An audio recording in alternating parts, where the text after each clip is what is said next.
স্বাগত জানাচ্ছি আরো একটি ভিডিওতে। আজকে আমরা কথা বলবো ভারতের অর্থনীতির আকার নিয়ে। ভারতের অর্থনীতির আকার $5 ট্রিলিয়ন নেওয়া হবে।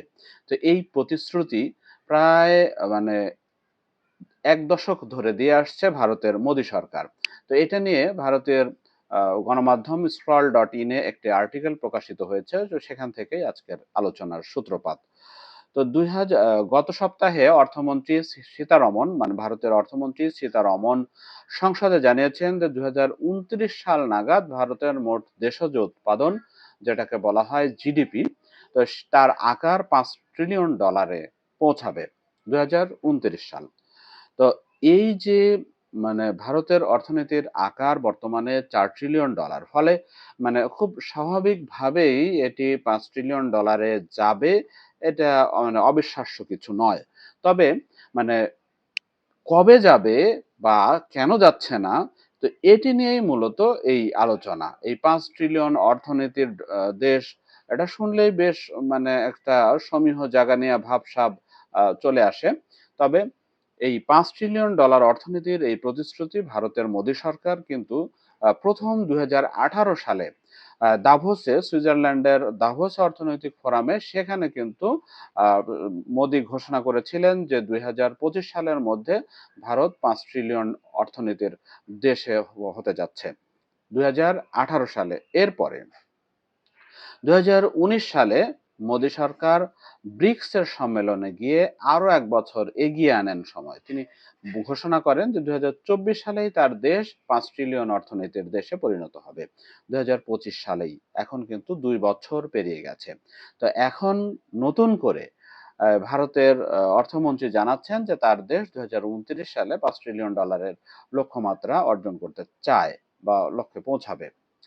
তো এই যে মানে 2018 সালে দেয়া প্রতিশ্রুতি, তারপরে 2019 সালে দেওয়া প্রতিশ্রুতি, আহ, এইগুলো যে মানে ফেক অবস্থা তৈরি করছে বা এক ধরনের গালভরা বুলিতে পরিণত হচ্ছে, এই বিষয়টা কিন্তু ভারতের অর্থনীতিতেও ব্যাপক সমালোচনার জন্ম দিয়েছে। অর্থনৈতিক বোদ্ধারা এটা নিয়ে কিন্তু নানান প্রশ্ন তুলছেন।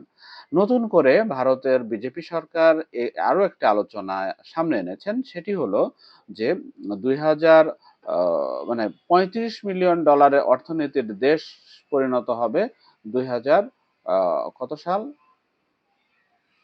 2047 সালের মধ্যে। তো এটি মানে রাজনৈতিকভাবে যে একটা গালভরা বুলি দিতে হয়, রাজনীতির মাঠে গরম রাখতে হয়, তো সেরকম প্রতিশ্রুতি হিসেবে 2047 সাল নাগাদ $35 ট্রিলিয়ন অর্থনীতি দাঁড়াবে ভারতের। এটি বেশ নিরাপদ, বা এটি যেহেতু খুব দ্রুতই এই দিনটি আসছে না, ফলে এটি সময় সাপেক্ষ ব্যাপার। কিন্তু 2025 বা 2029 সেটি কিন্তু খুব আহ, নিকটবর্তী একটা পূর্বাভাস। তো যখন 2018 সালে প্রথম এই যে বলা হয় যে 2025 সালের মধ্যে অর্থনীতি $5 ট্রিলিয়ন রূপ নেবে, এরপরে 2025 পেরিয়ে 2026ও প্রায় শেষের অর্ধে আমরা চলে এসেছি, তখনও যখন এই লক্ষ্য মানে পূরণ হচ্ছে না, ঠিক তখনই প্রশ্ন জাগে যে আসলে এই ব্যর্থতা বা কেন হচ্ছে না, বা এর এই লক্ষ্য গুলো যে অর্জন করা গেল না, এর পেছনে আসলে কারণটা কি?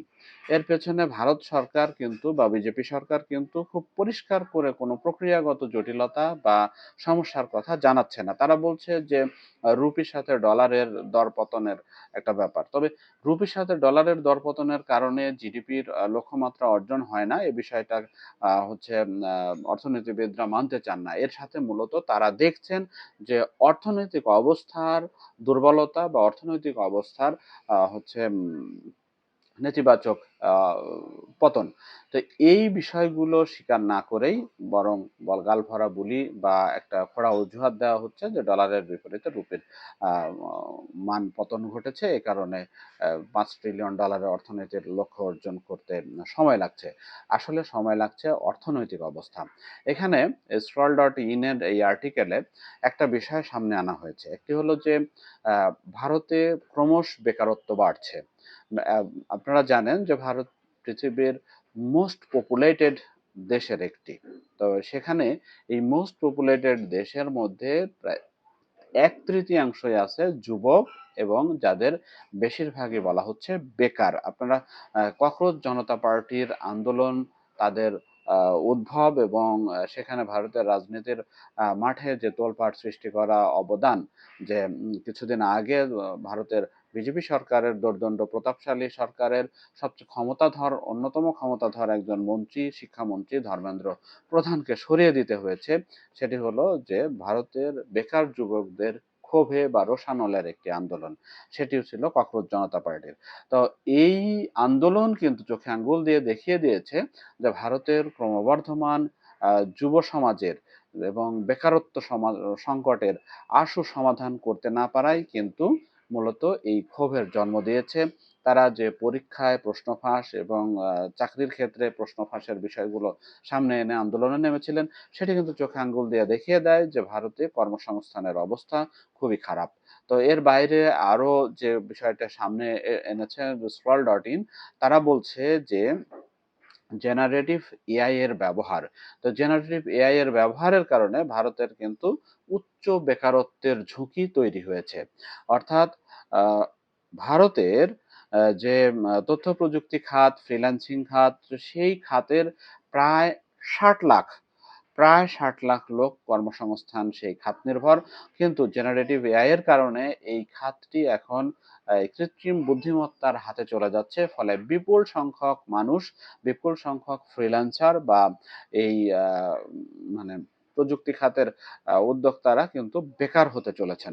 ফলে সেখানেও একটা অর্থনৈতিক ধাক্কা কিন্তু লাগছে। ফলে ভারতের অর্থনীতিতে এটি একটি গুরুত্বপূর্ণ নেতিবাচক প্রভাব সৃষ্টি করেছে। আমরা গত ২ সপ্তাহ আগে ফিনান্সিয়াল টাইমসে একটা আর্টিকেল পড়ছিলাম, তো সেখানেও মানে বলা হচ্ছিল যে এআই ভারতের প্রযুক্তি খাতকে তুমুলভাবে ধাক্কা দিয়েছে এবং ভারতের বেকারত্বকে বাড়িয়ে তুলছে।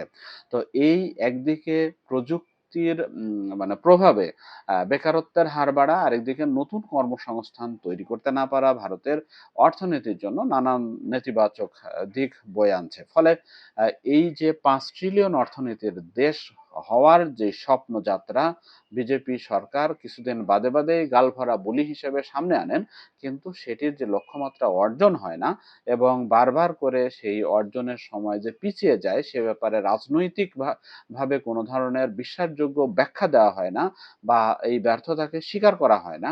তো এই বিষয়টি মূলত scroll.in এর এই আর্টিকেলে উঠে এসেছে যে ভারতের 5 ট্রিলিয়ন অর্থনীতির দেশ হওয়া আসলে গালভরা বুলি নাকি একটি বাস্তব স্বপ্নযাত্রা। এবং সেখানেই মূলত আসছে যে মোদী সরকারের অতীতের সময়সীমা, প্রতিশ্রুতির ধারাবাহিক ব্যর্থতা। শুধু বড় বড় লক্ষ্য ঘোষণা করলে অর্থনৈতিক উন্নয়ন নিশ্চিত হয় না। এজন্য বাস্তব সংস্কার, কর্মসংস্থান, উৎপাদনশীলতা বৃদ্ধি, সামাজিক সুরক্ষা এবং কার্যকর অর্থনৈতিক পরিকল্পনা দরকার। এছাড়া যে 5 ট্রিলিয়ন বা 35 ট্রিলিয়নের যে লক্ষ্যমাত্রা, এই দুটি শেষ পর্যন্ত রাজনৈতিক গালভরা স্লোগান হয়ে থাকবে, এটি বলা হচ্ছে এই আর্টিকেলে।